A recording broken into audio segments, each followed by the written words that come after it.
E fala e coisa de assombração, o pessoas mais velhos falavam, né?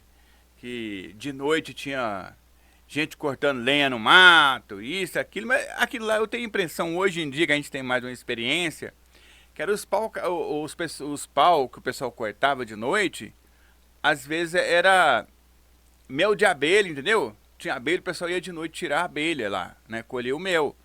E aí, às vezes, derrubava a árvore, abria um buraco na árvore para tirar no oco lá, né?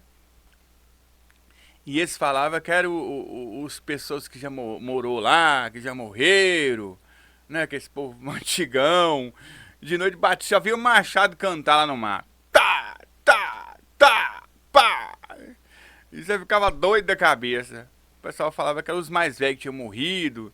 E aí de noite tava lá, tirando lenha e batendo de machado de noite. Você tá... Andar na mata de noite lá, você tá louco.